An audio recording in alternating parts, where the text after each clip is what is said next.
Make sure I don't look like shit. I decided not to dress up for part 3 because I'm in mourning that it's over. Because I love the Monkees so much. I don't want to stop. I want to talk about them forever. But I guess all good things must come to an end. If I look like butt, it's because I feel like it. This is part 3 of my series on the Monkees. This is the final part. In this part, I'm going to cover the end of the original run of the Monkees up to the present day.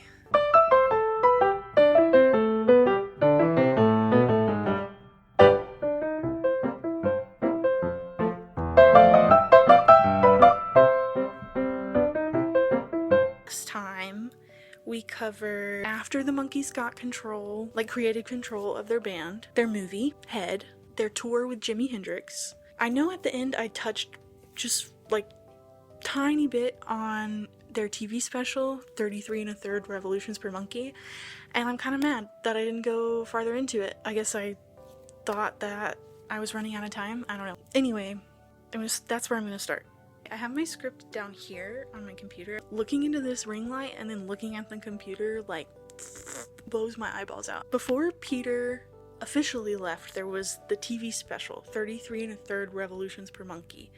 This was recorded after Head, so in 1968, but it was recorded before Peter left the band. It was released on April 14th, 1969, but was filmed in 1968. The production was fraught from the start. It was a mess. There was a strike at NBC, so the stage setups that they had to be taken down and moved to studios in Culver City. And the producers had to direct from outdoor broadcast trucks because there wasn't enough room inside. The special itself is bizarre and not in a good way, like Head. So I've watched it twice. I didn't learn my lesson the first time. I would say if you're a big Monkees fan, you should watch it, but otherwise don't even. They have, in the middle of the special, 3 full minutes of these people in bodysuits that look kind of like monkeys, but they also look like they're naked, dancing in front of what looks like a lava lamp up close in the background. So, it's the 60s, but they aired it on television, like, probably not primetime television, but because I know that they were trying to deconstruct the Monkees, but at what cost?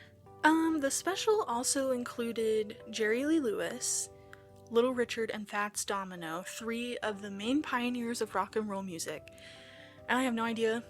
Not sure why they were there. I think the special kind of was supposed to be an exploration of rock music, maybe? I don't know. It was weird. At the end, Graham Nash, actually, from Crosby, Stills and Nash and the Hollies, had a cameo at the end, which I thought was interesting. This TV special was the last time all 4 Monkees would be seen on TV for 30 years. It wouldn't be until the 1990s that the Monkees would appear, all 4 of them, on television again. After the TV show ended, the Monkees did release some more music. They released an album called Instant Replay. This was without Peter, so it was just Mike, Davy, and Micky. That album came out in 1969, but it included songs recorded all the way back in 1966, like Teardrop City, which was the lead single on the album, and I really like it. I think it's really good. So their album Instant Replay did not do very well on the charts. It only hit number 32, which is a shame because I think it's pretty good, even without Peter. But in 1969, Nesmith, Jones, and Dolenz would appear on many TV shows like The Hollywood Squares, The Johnny Carson Show, Laugh-In. They were also contractually obligated to appear in Kool-Aid commercials since they were their sponsor at the time, along with Nerf. In 1969, they released another album called The Monkees Present. The Monkees Present includes one of my favorite songs by the Monkees called Listen to the Band. It's a Michael Nesmith song. It wasn't a big hit at the time, but it has since kind of gained a cult following among Monkees fans, and I'm sure fans of like country rock music. The album didn't do well on the charts at all. It peaked at number 100, which is the lowest that a Monkees album had gone on the charts. The Monkees TV show was added to syndication on CBS during the morning and afternoon from 1969 to 1972. The Monkees Present was released during this time along with Changes. Changes was the last album made under Cold Gems, and it was released after Nesmith had left the band, so it was only Micky and Davy. Songs from both Present and Changes were featured during the re-airings of the Monkee episodes. This was their way of trying to promote the last two albums. Changes didn't even crack the top 100 on the Billboard charts. What happened when the band broke up? I want to break it down to all four of them because they each did different things, some a little more successful in the music industry than others, and I want to give them each their credit before we get back into the reunion. Ooh, spoiler alert. So I'm going to cover the period between 1972 to 1986 for all four of the Monkees, and I'm going to start with Davy. Davy signed with Bell Records in 1971. His contract with Bell was super tight, and he couldn't choose the songs that he sang. He also couldn't choose which producers he worked with. That same year, he appeared on the Brady Bunch. He sang a song called Girl, which was a minor hit for him. Unfortunately, Davy didn't have a lot of success as a solo musician, at least not in the popular music charts. He did theater. He was in a production of a play by Harry Nilsson called The Point. Jones also reprised his role as the Artful Dodger in Oliver. He ventured into business and he opened his own street market in LA. He was married 3 times, once in 1967, 1981, and 2009. And he has 4 children, they're all girls. And I follow his daughter Annabelle on Facebook, and she looks just like him. It's so crazy. Which, I mean, yeah, genetics work like that, but it's like insane how much they look alike. In 1975, 1976, and 77, Jones joined Micky Dolenz along with former Monkee songwriters Tommy Boyce and Bobby Hart to perform and create more material. The 4 of them would play small venues like state fairs and also made some stops in Japan. This supergroup released 1 album, and I'm not gonna lie, some of the songs came on shuffle when I made a radio station on Apple Music, and they're not very good. So I guess this is a good time to transition into talking about Micky Dolenz. Dolenz was signed to MGM Records in the early 1970s, and he worked with Harry Nilsson on some songs. In early 1974, he still had no music on the charts, and he was bumped from MGM and joined Warner Brothers. He also did a lot of voiceover work at this time, mainly on Saturday morning cartoons. He had voices in shows like Partridge Family 2200 AD. The 70s were weird. And he also voiced some characters on the Scooby-Doo show. He actually auditioned to play the Fonz on Happy Days. Apparently Michael Nesmith did too. I don't know if that's true, but I know Mickey for sure did.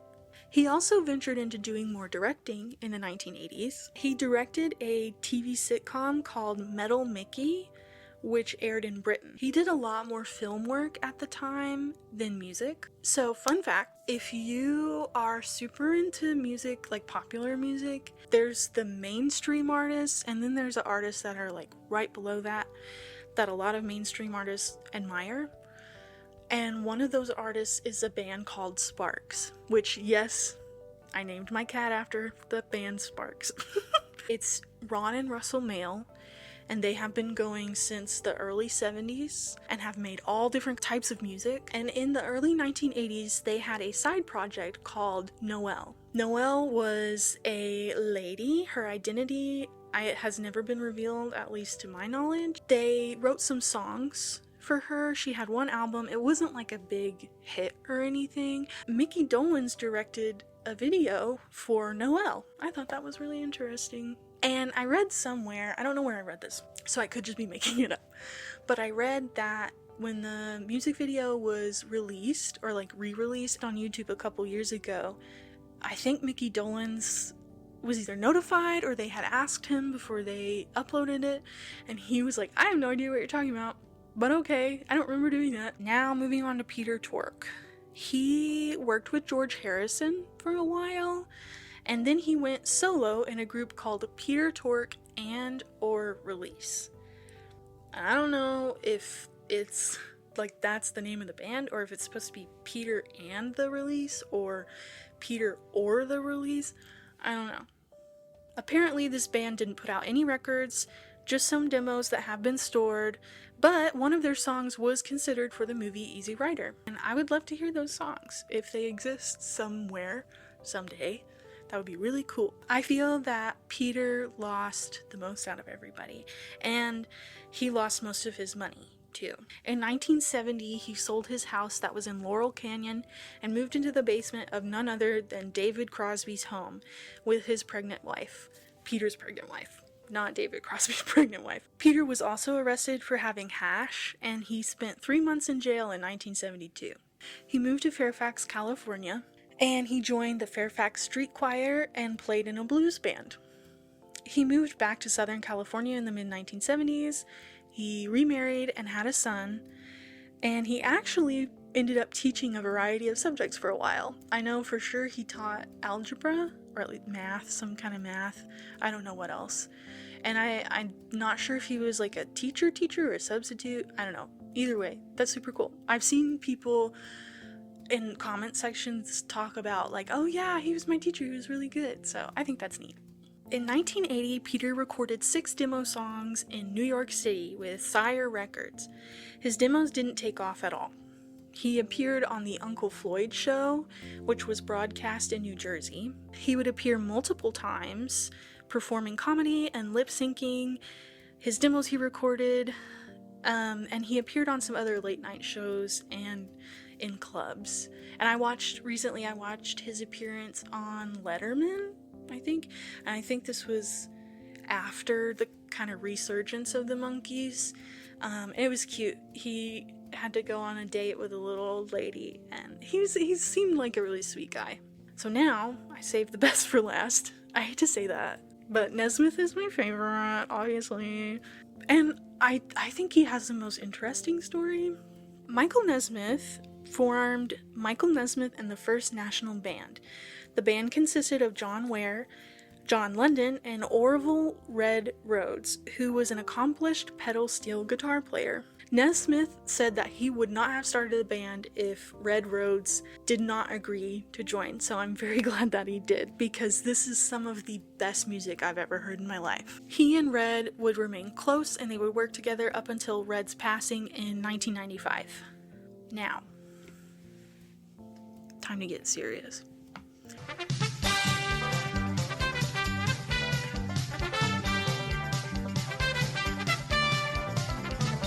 Because I'm gonna say something extremely controversial, especially for me. I love Graham Parsons. I love his story. I love his music. I think he was incredibly talented, and he made leaps and bounds, inspiring others to pursue country rock music, like the Eagles, Linda Ronstadt, all kinds of people in the early 70s. I think Michael Nesmith invented country rock. I said it, and I have proof. Michael Nesmith doesn't get a lot of credit. He's remembered as a Monkee, a fake musician, but he's not. On the first Monkees album, it included songs like Papa Jean's Blues and Sweet Young Thing, both of which were Michael Nesmith's songs.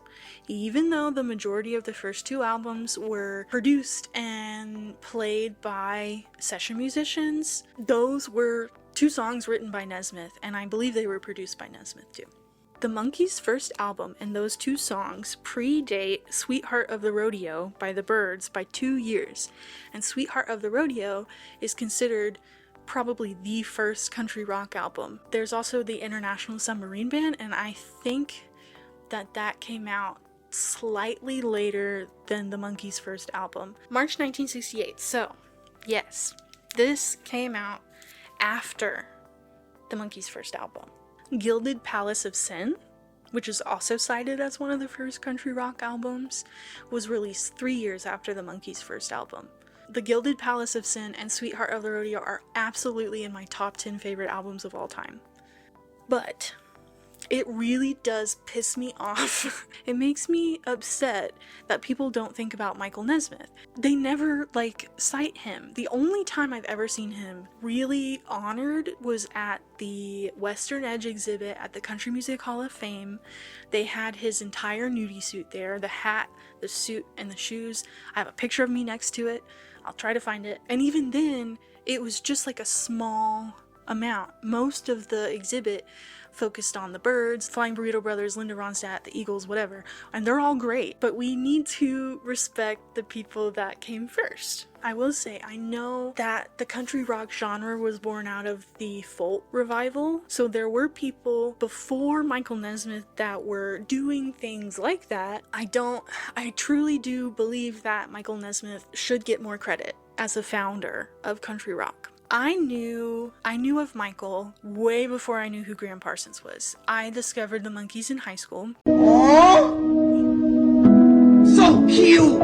Which was a decade ago. I always felt that Nesmith's music was special, and I vividly remember saying, I really like this kind of music. I don't know what you'd call it, but it's my favorite. Little did I know that would set me up years later to find my favorite genre, my favorite artists. It unlocked that whole world of country rock. New Riders of the Purple Sage is one that I've been listening to. The Dillards, I've already mentioned them. They're from very close to where I'm from, and Rodney Dillard was the speaker at my college graduation, so that was really cool. He was really cool. I could go on forever. Michael Nesmith's music really changed the trajectory of what I liked, and it really opened my mind up to music, because I was one of those people that would always say, oh, I like everything but country. That's not true. Yes, there's a lot of country that I don't like, but I feel like everyone should give something a chance at least once. Because how do you know if you truly don't like it if you never listen to it? I wish that people were more open-minded. I don't know. Back to the subject at hand, why we're here. The first national band didn't last very long. Maybe a couple years. This is something else that I found.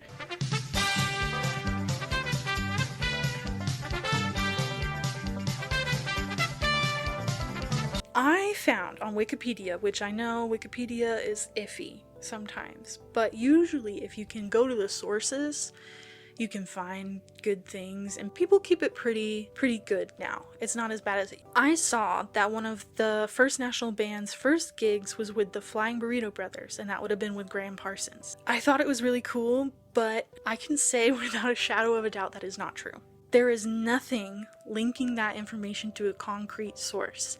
I went through concert records, countless posters. I looked at Michael Nesmith's memoir.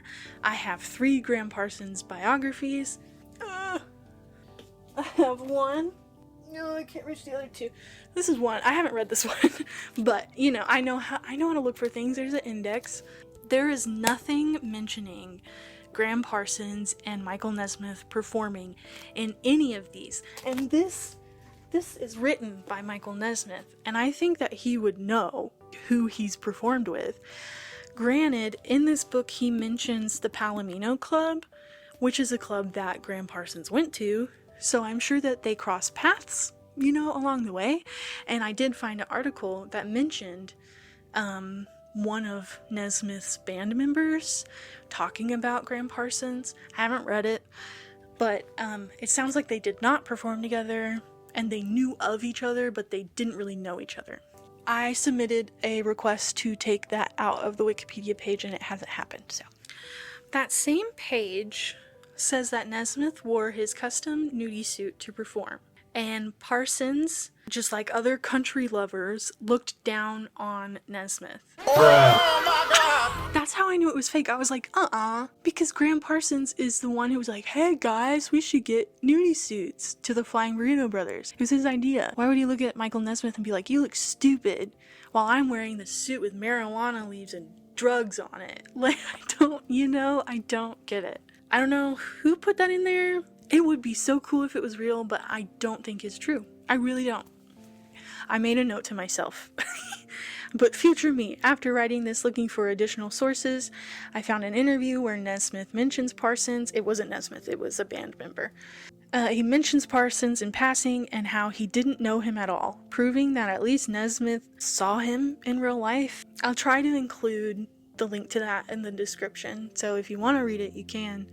Another thing to note is that Graham didn't become devoted to country music until he was in college. Nesmith grew up in Texas and was around it his whole life. And that's okay. They're both really good at what they did.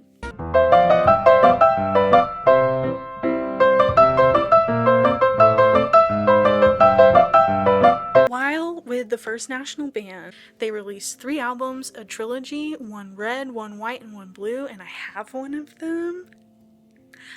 Nesmith had hoarded a bunch of songs during the last years of the Monkees, so he had tons of material, which is how he recorded 3 albums in the span of a year.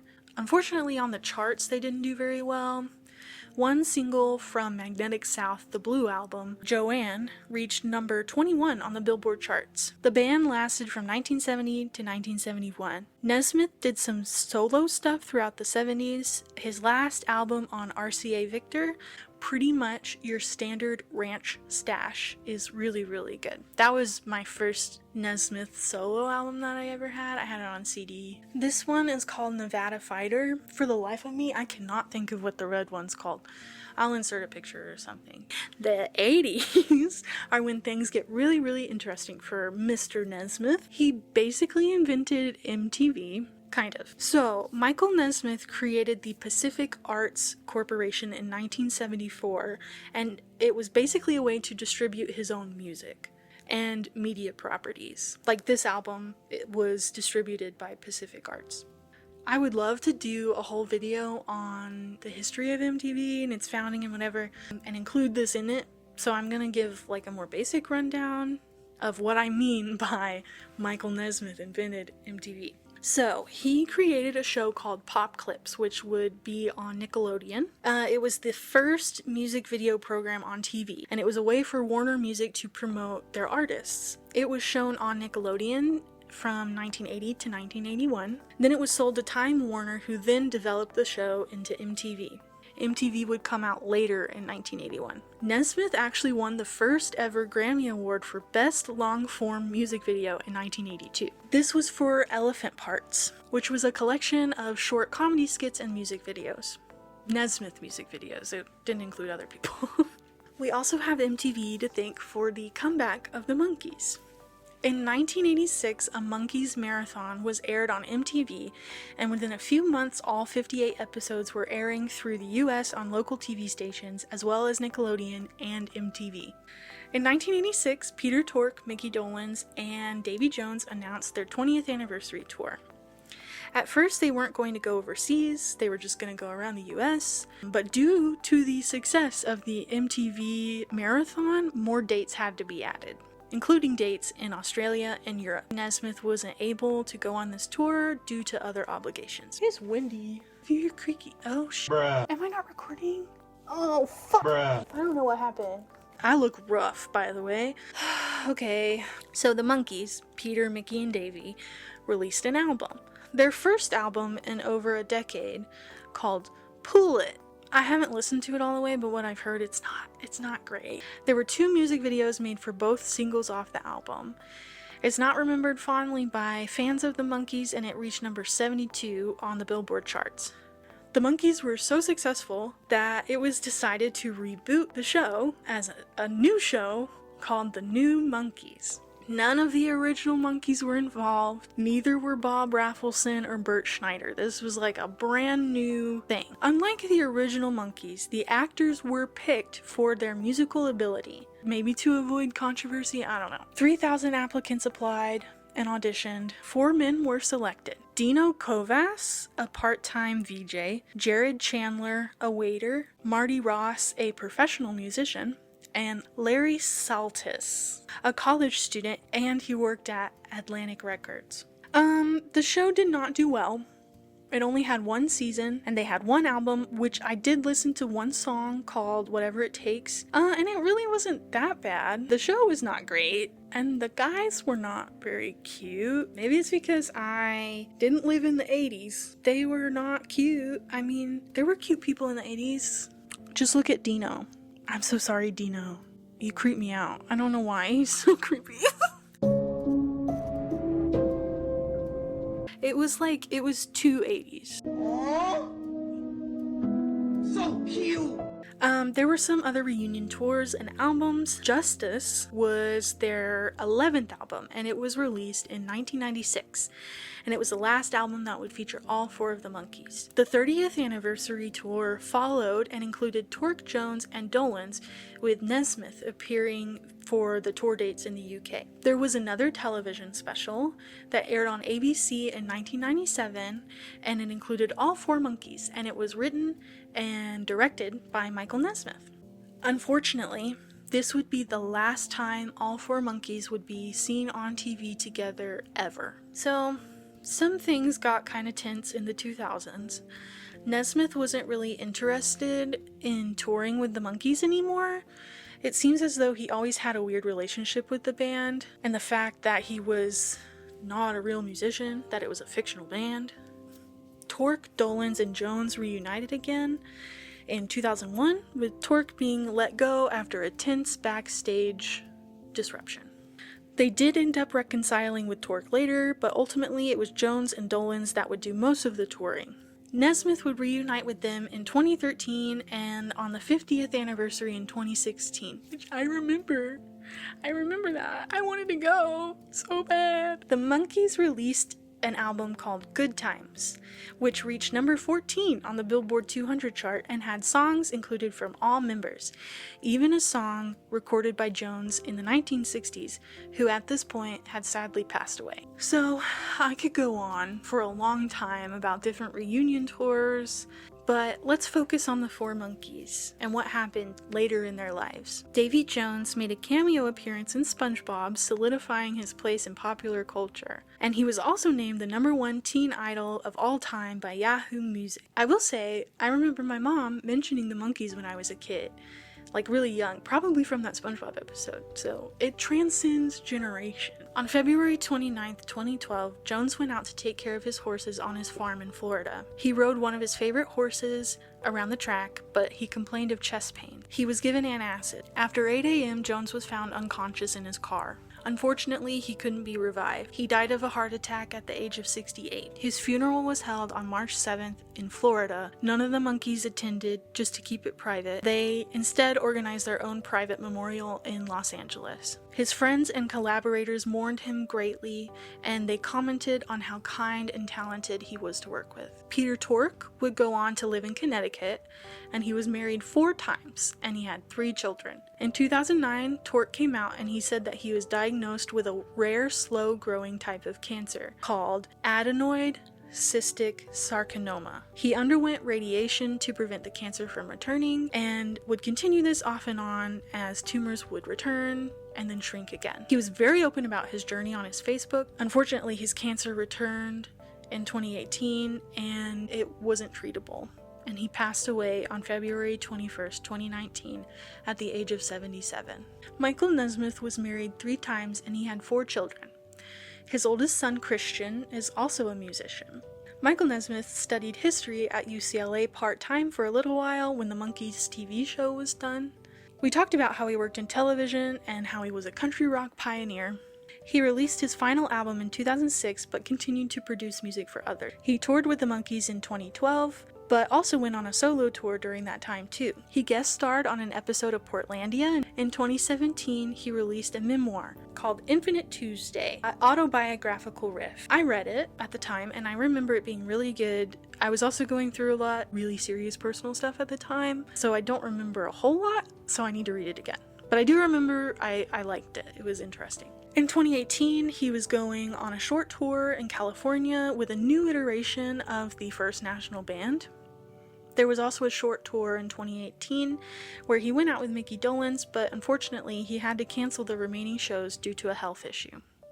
Sadly, Michael Nesmith passed away on December 10th, 2021 at the age of 78 from natural causes.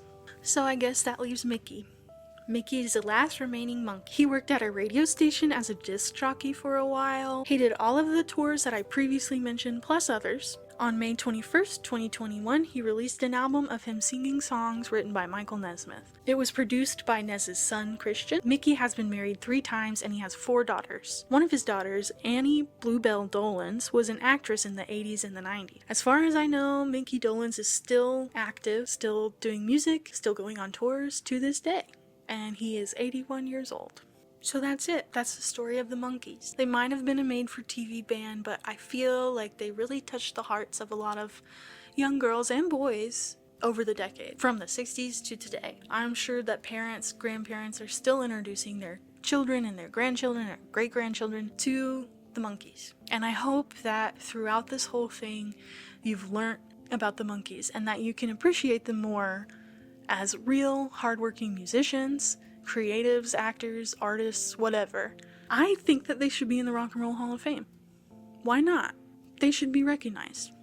So the last 2 videos I showed off some merch. I don't have any more. I mean, except for my records. I guess I'll show you. Like, this is first edition.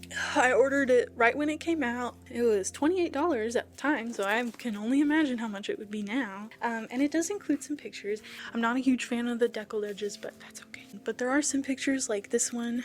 Nez with Jack Nicholson. It's because these deckled edges, I can't find anything. So here's one last picture. It's Michael and his first wife, Phyllis. And he had an affair. Thank you so much for watching. I hope you enjoyed. Let me know who your favorite monkey is if you haven't already. If you have anything else that you'd like for me to talk about, let me know. I have a big backlog of scripts that I've written already, and I'm doing research on the Mamas and the Papas right now, which is really interesting. Anyway, okay, bye. I never know how to end these things.